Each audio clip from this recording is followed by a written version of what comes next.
Chers internautateurs et internautatrices, bienvenue dans cette TrickTrack TV somme toute particulière, car non seulement je suis tout seul, mais je suis sur fond blanc, et je ne vais même pas vous parler d'un vrai jeu de société, puisque je vais vous parler d'un truc qui est dans l'iPad, la machine de chez Apple. Vous n'êtes pas sans savoir, si vous suivez l'actualité, que Kailus, l'énormissime Kailus, nous est proposé en application pour iPad et iPhone. Alors pour ceux qui ne savent pas ce qu'est Kailus, c'est un jeu de William Attia qui a été développé par Istari et qui s'est trouvé être l'un des meilleurs jeux à l'allemande, produite par un Français, par une société française, qui a fait un carton mondial, Kailus, une vraie petite merveille.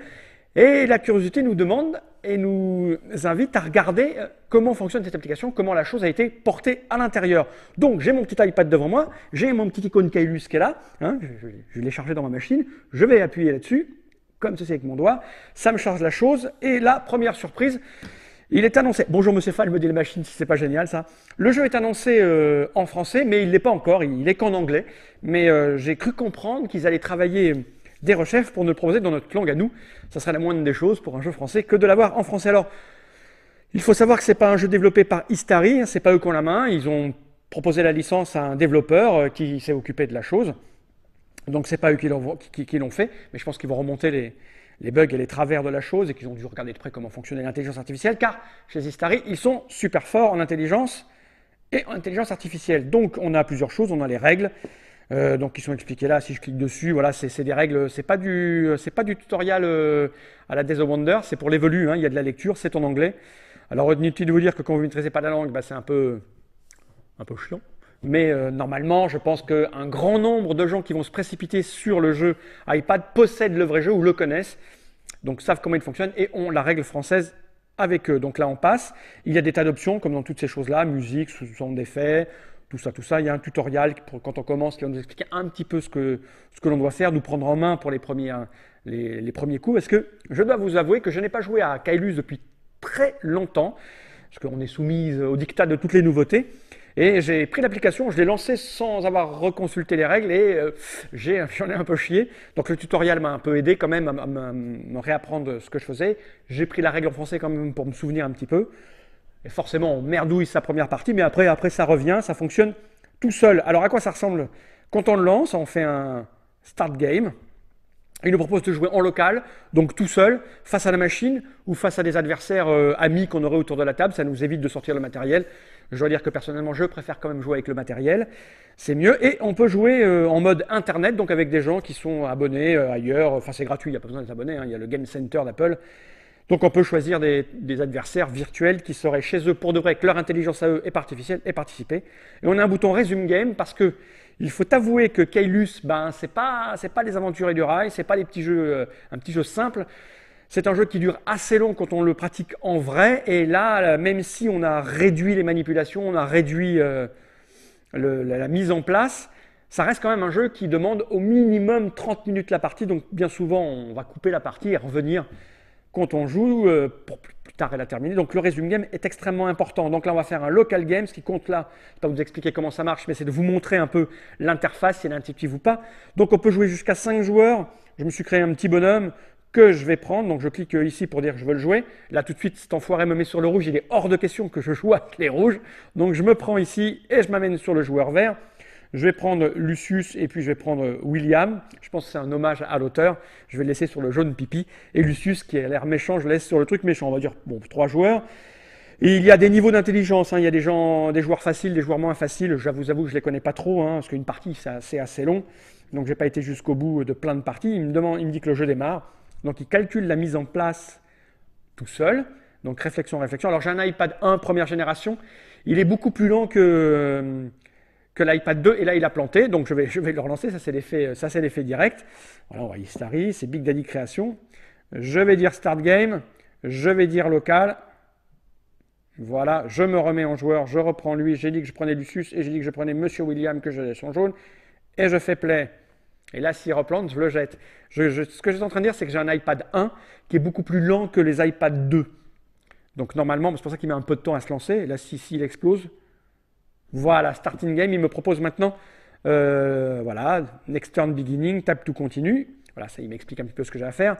Donc voilà, voilà la plateforme, j'ai le plateau, je sais à qui c'est de jouer, là c'est moi qui commence, il y a des indications ici, je peux cliquer là pour passer, etc. Je peux zoomer à l'intérieur pour aller choisir mes bâtiments, parce que c'est un jeu où on va, je ne sais pas si vous en souvenez, ou j'imagine que si vous regardez cette vidéo, vous connaissez le jeu, on va développer une route au fur et à mesure qu'Alus a inventé ce système de route, on va poser des bâtiments qui vont se construire. Donc à un moment donné, c'est un peu le boxon.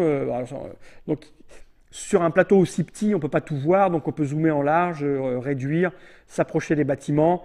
Voilà. Ici, on a une petite réglette avec ce que moi je possède. Donc je démarre avec 2 nourritures, du bois. Si je clique là, je l'ai en grand, je vois les denrées de mes adversaires. Je peux aller cliquer là-haut pour aller choisir, pour aller vérifier un petit peu les bâtiments qui restent à construire, si j'ai envie de savoir ce qu'il y a à construire. Je peux aller là pour savoir un petit peu où on en est au niveau des constructions du château. Là, ce sont les faveurs que je fais apparaître. Et là, je peux avoir une petite aide qui me rappelle un petit peu à quoi servent toutes ces choses, comment on score, par exemple, dans les bâtiments, si je ne m'en souviens pas, etc. Donc, je peux faire appel à cette chose qui est, je vous le rappelle, en anglais, mais qui va bientôt être mise en français. Donc, voilà, je retape ici, ça le vide. Donc là, maintenant, qu'est-ce qui se passe? Donc j'ai mon château. Alors on ne le voit pas très bien là, hein, mais il est là. J'ai ma porte, la fameuse porte.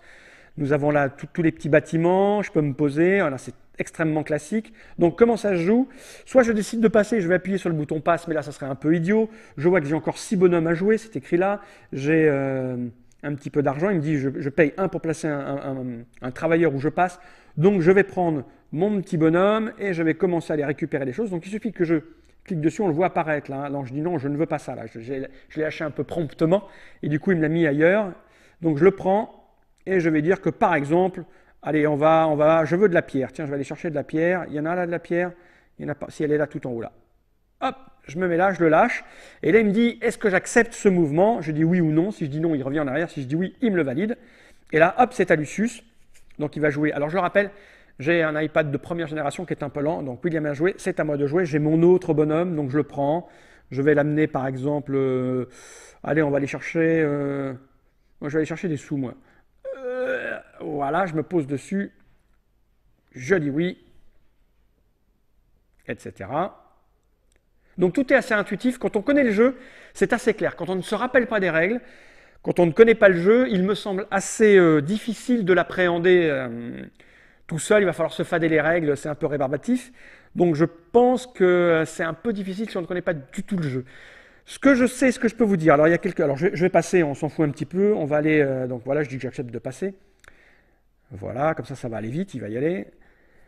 Le jeu plaît aux gens qui connaissent le jeu, c'est une chose. Il y a quelques petits soucis. Alors l'éditeur est très à l'écoute. Pas Istari, hein, le développeur, il y a quelques bricoles. Le jeu est sorti hier ou avant-hier, je crois. Il y a déjà des remontrances, des petits détails d'ergonomie. Voilà, là, il me demande si je veux avancer ou reculer le prévôt. Je m'en fous un petit peu, je vais passer, voilà, c'est fait. Et que moi aussi, j'ai constaté au niveau des petits détails. Par exemple, quand on va construire dans le bâtiment, dans le château, pour pouvoir faire des offres au roi et avoir qu'on appelle ça des petites faveurs de prestige. On ne sait pas trop combien ont dépensé les joueurs précédents ou combien ils ont devant eux pour pouvoir acheter, alors qu'on sait quand on pratique Caylus qu'il est très important de se battre pour qui est le meilleur fournisseur de produits pour le roi pour avoir ses faveurs. Et c'est très délicat de jouer à un aveugle, donc je pense que c'est remonté très vite. C'est le truc le plus gênant dans le jeu. Ils vont probablement le rajouter. Alors vous savez comment ça fonctionne à l'Apple Store. Hein. On a payé, ça coûte pas très cher, je crois 3 ou 4 euros. C'est pas très cher. Les informations sont remontées et c'est mis à jour instantanément gratuitement. Ils vont travailler là-dessus. J'imagine qu'ils vont mettre en place le petit système pour rappeler. Donc je vais passer, on s'en fout. Là, voilà, je passe. J'aimerais bien qu'on aille voir dans le château comment on propose la chose et comment on achète des denrées. C'est assez vite, c'est assez efficace. Ça marche très très bien. Donc je pense que l'éditeur du jeu va faire en sorte que tous les petits détails d'ergonomie vont être rectifiés, car on le sait bien, ces sociétés qui développent sont surtout des développeurs informatiques.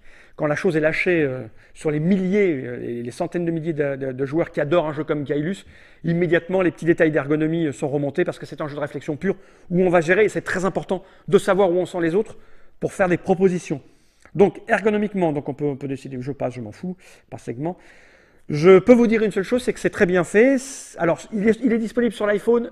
J'ai le sentiment quand même que c'est un peu petit sur l'iPhone. Hein. Déjà là, sur l'iPad, c'est juste limite.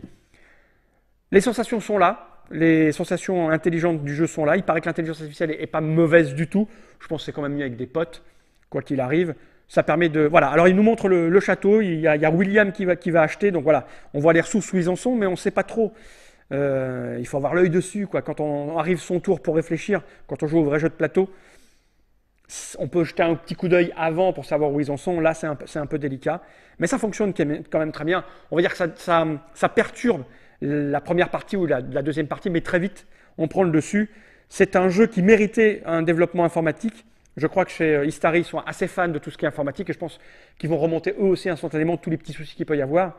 C'est une application à posséder. Quoi qu'il arrive, quand on possède le jeu et qu'on possède un iPad ou un iPhone, il ne faut pas s'en priver. Personnellement, je ne sais pas si j'en ferai des milliards de parties, parce que j'aime bien jouer avec des joueurs en vrai. J'ai acheté Tikal, j'ai eu Puerto Rico, etc. J'ai joué beaucoup, on va dire pendant 2-3 jours, puis après j'ai laissé tomber, c'est parce que je suis comme ça, c'est comme ça. Mais je crois que quand on n'a pas d'amis sous la main pour s'entraîner, Caylus étant un chef-d'œuvre, il n'y a pas de raison de s'en priver et de se précipiter dessus, c'est beaucoup plus clair, surtout pour le prix, je crois moins de 4 euros. Vous avez vu comment ça fonctionnait. J'imagine que ça va donner envie à ceux qui ne possèdent pas d'un iPad de l'avoir. J'ai lu sur les forums de TrickTrack que plein de gens qui possédaient l'iPhone avaient commencé dessus. Au début, on râle, c'est comme tous les jeux, hein, c'est un peu petit, mais très rapidement, le plaisir prend le dessus et je crois qu'on s'adapte et qu'on y arrive et qu'on le maîtrise. Voilà, c'est une petite démonstration très rapide de Caylus sur l'iPad et sur l'iPhone. On a vu un petit peu l'ergonomie. Je vous le dis, si on ne connaît pas le jeu, ça me semble difficile. Si on connaît le jeu, c'est pratique. C'est sur l'Apple Store. À bientôt pour de nouvelles aventures.